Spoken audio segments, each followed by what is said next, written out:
Bonjour, je m'appelle Xavier Demort, je suis assistant en pharmacie à la Familia de Tubize. Dans la vidéo d'aujourd'hui, nous allons voir comment bien se préparer et protéger sa peau contre le soleil. Une exposition modérée et une protection adéquate est bénéfique pour la santé. Le soleil contribue à notre bonne humeur et à la synthétisation d'une vitamine essentielle, la vitamine D. Mais attention, car les rayons ultraviolets peuvent être nocifs si nous n'y prenons pas garde. Au niveau des yeux, ils peuvent causer des cataractes. Et au niveau de la peau, un vieillissement accéléré, des coups de soleil et dans les cas les plus graves, des cancers.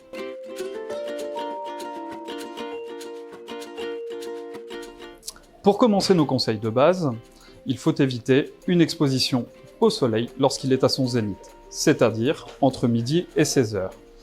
Même s'il y a des nuages, car c'est une idée préconçue que les nuages vous protègent. On peut également associer d'autres moyens de protection, tels qu'une casquette, un petit chapeau, des lunettes de soleil. Il faut prêter une attention toute particulière aux bébés et aux enfants. Il ne faut jamais faire d'exposition directe au soleil.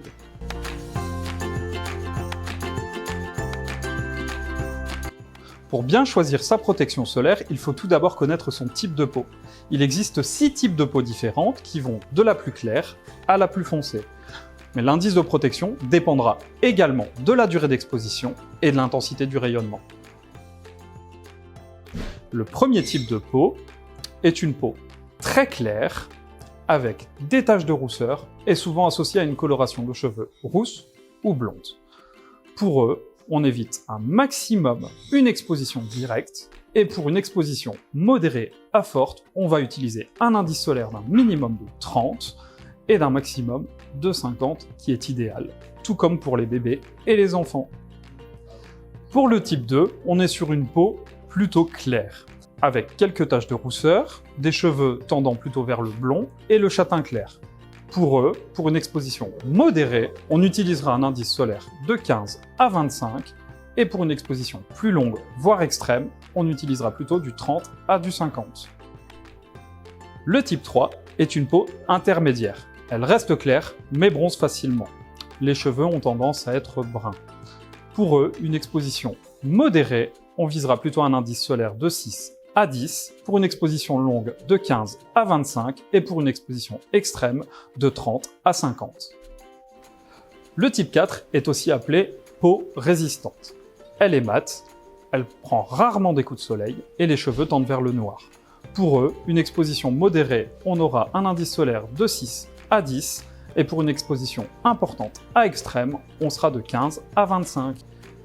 Les deux derniers types de peau sont le type 5 et 6. Ce sont les peaux les plus foncées.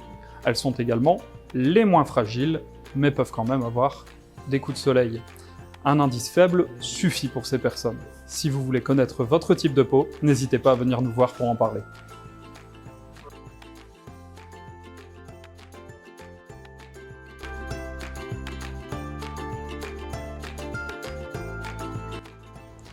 Pour une dose correcte et une protection optimale, il suffit d'utiliser pour le visage et les bras une demi-cuillère à soupe, c'est pour chaque membre.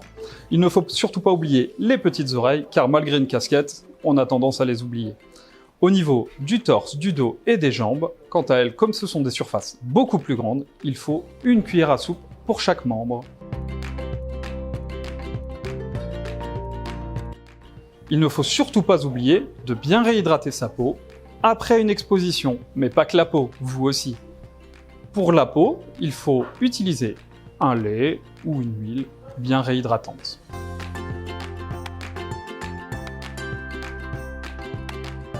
La réponse est oui, il est important de se protéger toute l'année, car, comme on l'a cité plus tôt, les nuages ne vous protègent pas du rayonnement ultraviolet.